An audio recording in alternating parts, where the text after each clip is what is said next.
name is Justin Hamby, and I am coming to you tonight from the Reaching Our Kids stage, or ROC stage, here at the Pentecostals of Northwest Arkansas in Rogers, Arkansas. I am so excited to be able to talk to you about building an effective kids ministry. Reaching Our Kids, or ROC for short, started way back in 2004, right here in this very room. It started like any other kids ministry. We had game time, we had snack time, we had puppets, we had all kinds of things that we felt like we needed to have to just keep kids entertained while the main service was happening in the sanctuary. The theme that we were doing back then was fantastic for our younger kids.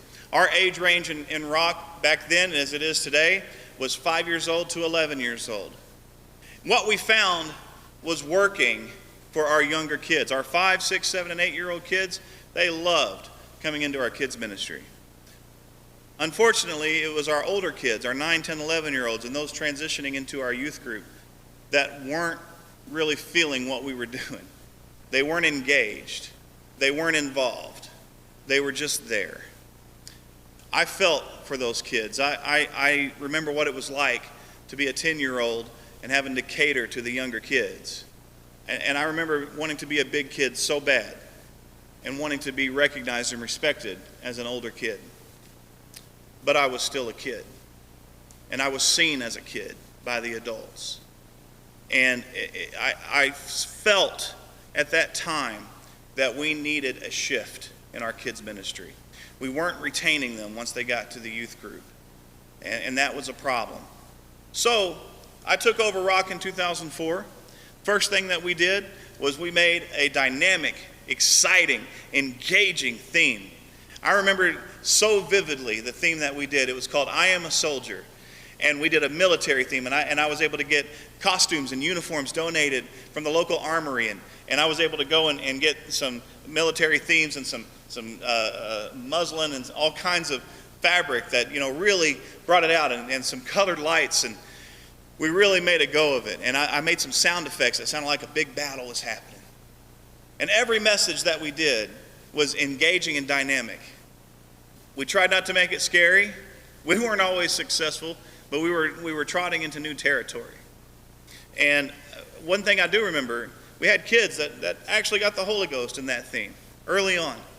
And it was exciting, and it was a confirmation that we were headed in the right direction. I noticed that our 9, 10, and 11-year-olds are now very much engaged because they're loving the atmosphere. And our 5, 6, 7, and 8-year-olds are also very much enjoying what's happening because it's different and it's new.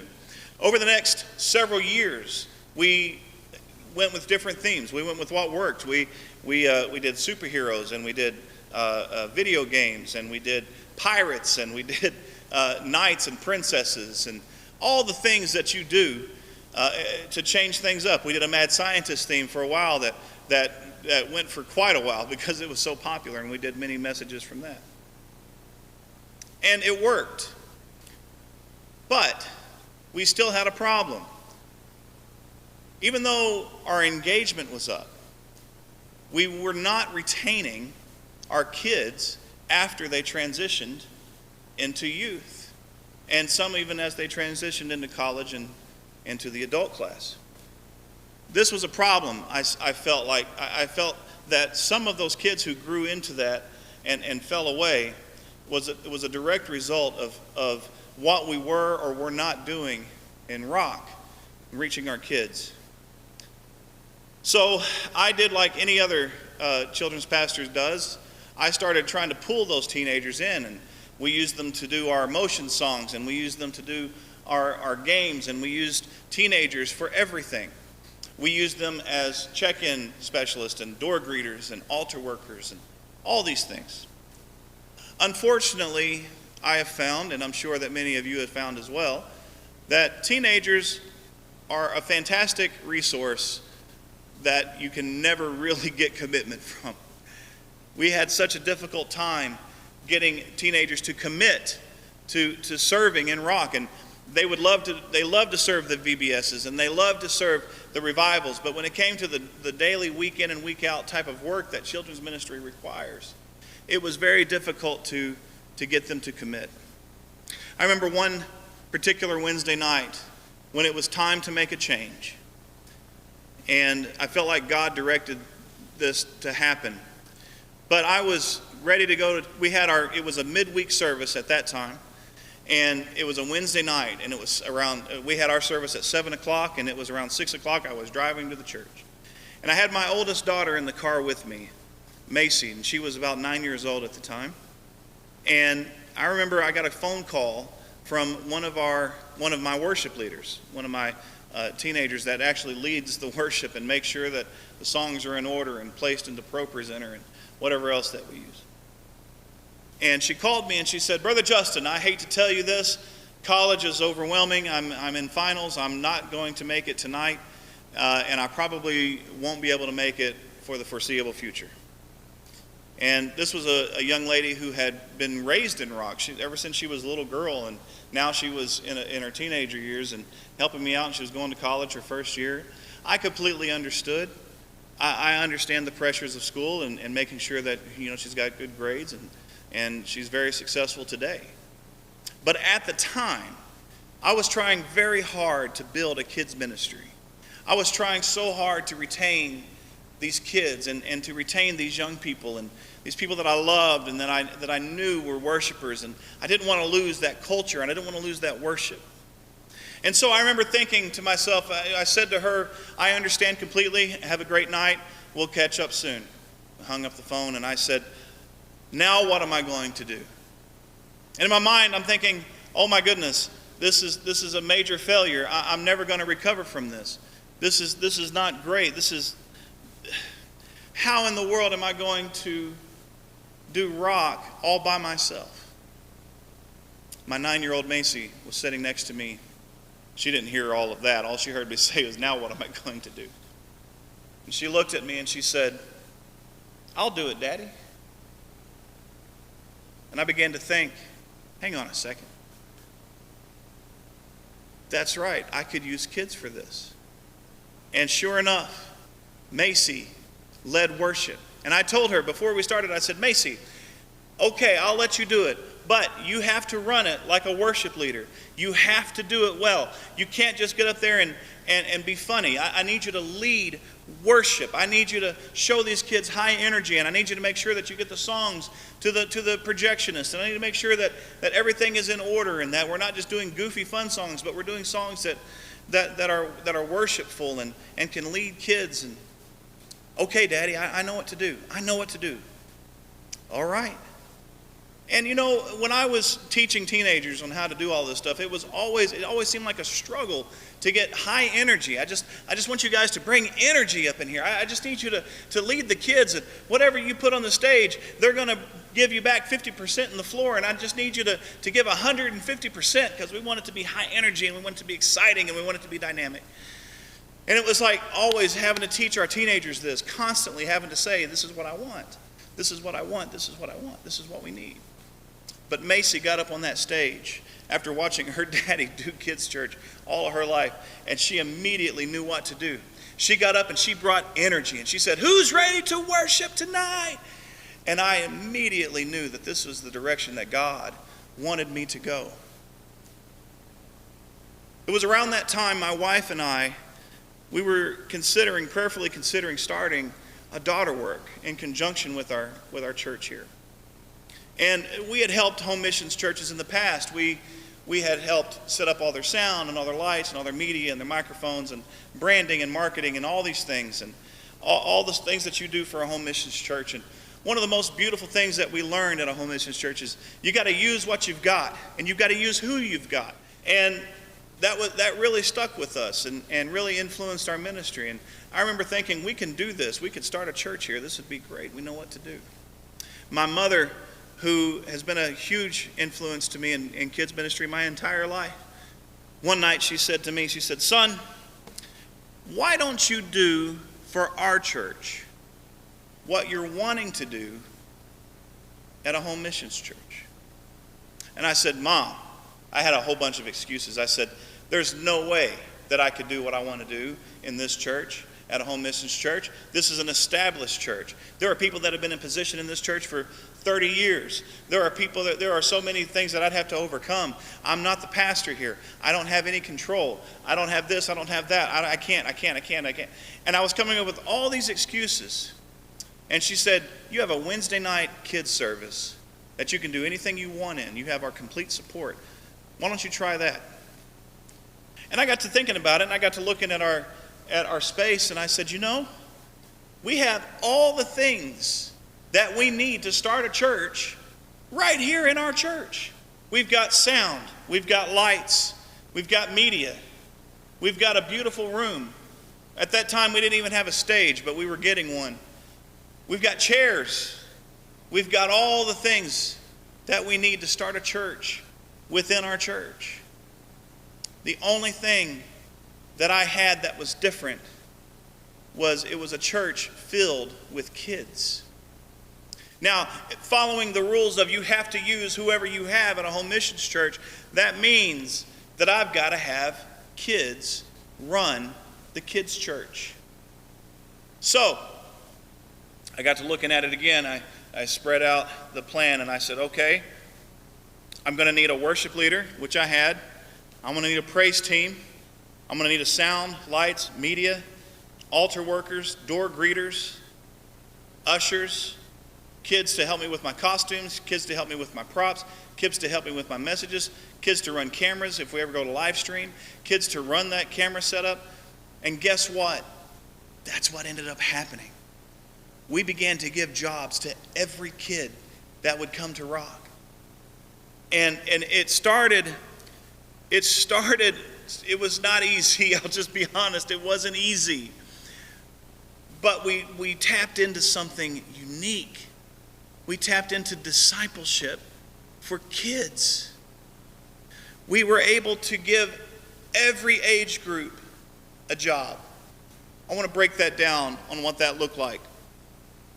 At the age of 5 years old, you can come into Rock. Your job at 5 years old is to get to Rock. You just have to get here. If you can get here, then you can sing on the platform. You can play the games. You can do whatever you want to do. You just have to get here. And I remember one time we had one of our little girls who had just turned 5 years old and was at probably her third or fourth time to come to Rock, because there is a little bit of a transition from our toddler ministry, which is called Pebbles, to Rock. And so she came, or her dad came to me and he said, "Hey man, did you tell my little girl she could sing and rock this Sunday?" I said, "Yeah." It was actually on Sunday. I said, "Yeah, I've told her. Any kid that comes to Rock can sing on Sunday." He said, "Bro, you don't understand." He said, "She has been standing at the front door of our house in her Elsa dress and her rain boots since 7 o'clock this morning, crying mad that we're not all dressed and going to church because she's ready to come to Rock." And I love that story. It's one of my favorite stories in Rock because it just shows that our kids are bought into this. Now we're into our second and third generation of kids who are running things. And we've run into a situation where I trained the first generation personally. I trained the kids on how to run the lights and how to run sound and how to run the media and how I wanted it done. I taught them all the timings that I use. I taught them all the ways that I do things and how I want it done and when this goes and when this. And I actually spend hours setting up all of this. I plugged in the microphones and I turned on the sound system and I mixed the sound and I plugged in every light that you see and I've designed every graphic and I put it all together and I made it so that all the kids have to do when they get here is press the button to go. I put it all in order and I showed them this is the program and this is how it's done. And they follow it to the letter. And they do it as well as kids can do it. There's beauty in the mistakes. And I love it. I love watching the kids learn from their mistakes. So from 5 to 6 years old, your job is to get here. The 6-year-olds, their job is to teach the 5-year-olds how to have fun and rock.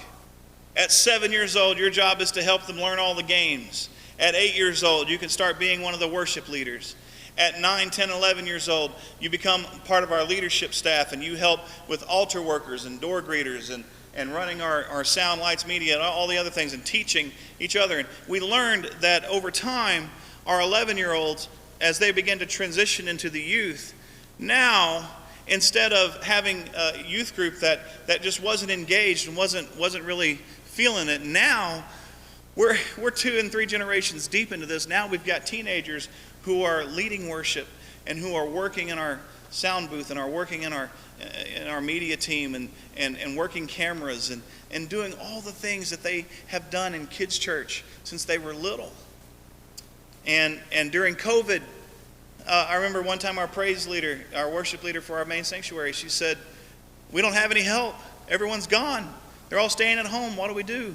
And I had to remind this parent that her 9 and 10-year-old sons can run our camera operations and our pro presenter better than any adult that we've got on our staff. And sure enough, while everyone else was staying at home, there they were as a family, leading worship, running the show, and making sure that people were able to worship at home. And they did it as a family, and it was a powerful, powerful moment. And I'll tell you, if you empower your kids, you will have a phenomenally powerful kids' church. We control the narrative. We keep them focused. If they want to teach, they can teach. I will help them teach. If they want to sing, they can sing. We'll give them the materials and the tools that they need to sing. I do have adults in my staff. I absolutely have people that help me, but their job is not to lead from the front. Their job is to lead in worship. Because when the kids are on the stage and the kids are on the platform and they're all singing, they're seeing adults worship with them, lifting our hands and crying out in support. We empower our kids. And that's, we have to stay relevant for our kids. And I know that relevant is not always the most popular thing, but we find ways to engage them that work. We find ways to allow them the freedom to explore worship at their level. And I'm telling you, as somebody who's grown up in a traditional Pentecostal setting, that even today, I don't know the songs that they're picking, but I know worship when I see it. I don't hear all the new stuff all the time, but there have been Sundays where one of our 6-year-olds picks a song before our worship team even sings it and knows it word for word. We empower our kids in worship. We show them what it means to be a worshiper. John 4:23, the Lord seeks a worshiper. That is a constant phrase that we speak here in Rock. I'd like to show you a quick video of what Rock looks like if you were to visit.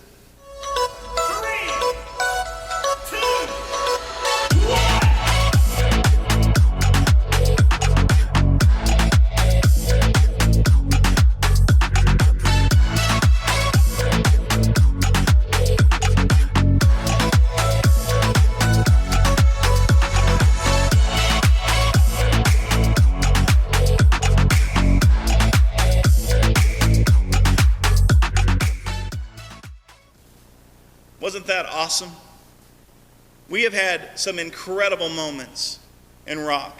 And I mentioned before that God commands us to become like a child in our faith. And I really didn't understand what that meant until one night I decided to do prayer requests in this very room with our kids. If you want to find out what's happening in a church, do prayer requests in kids' church. So in this particular situation, this little boy showed up and he was wearing khaki pants and tennis shoes and was running around. Now, the first 30 minutes of Rock is nothing but relationship building. We give them hula hoops and we have bubble machines and we have a good old time. And I tell dad jokes and I celebrate as they walk in the door. Maddie, Jacob, Isaac, it's so good to see you.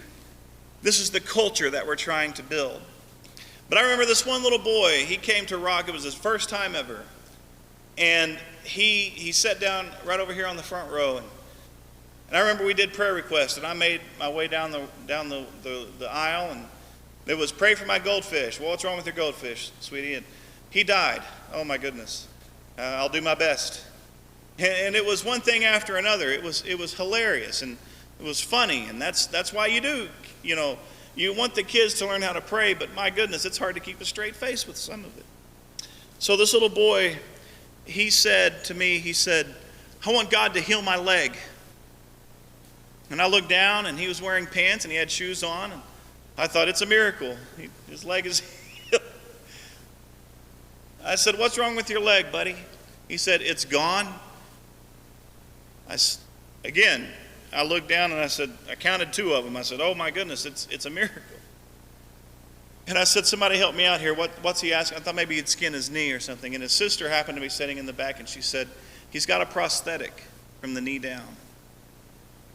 God convicted me.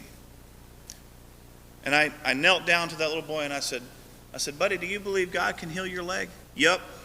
No hesitation. No thought process. Just faith. And I said, let's pray. Because that's all you can do. When a 5-year-old says, I believe God can heal my leg, you have to pray and you have to believe that God can heal his leg. So I began to pray and oh God, let your will be done. I began to say all the things that adults say. And God talked to me in that moment, and he said, that's the level of faith that I need you to have. If you're going to grow a kids' church, I need you to have the kind of faith that a 5-year-old who's missing a leg that thinks it can grow back right now, that's the kind of faith I need you to have. What's a leg to the creator of the universe? That's nothing to a 5-year-old. I didn't know what he thought was going to happen. I didn't know if he thought that pop goes the weasel and there goes his leg. I didn't know what he was expecting. I didn't know if he thought maybe it was going to be a bippity boppity boo scenario and there was going to be sparkles everywhere and there's his leg again. I didn't know what he thought was going to happen. But that's not the point. The point was I didn't have the kind of faith that the 5-year-old had because I'm too adult. I'm too grown up, and I'm too caught up in my logic, and I'm too caught up in the science, and I'm too caught up in the process, and I'm too caught up in the way that things need to be in my mind. But God says, I need you to have the kind of faith that a child has.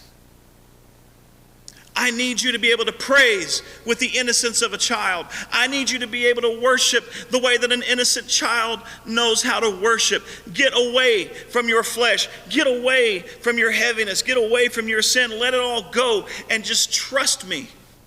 That's the kind of faith that God expects us to have. And that is the level of faith that we have to have in order for God to put us in a place that he needs us to be.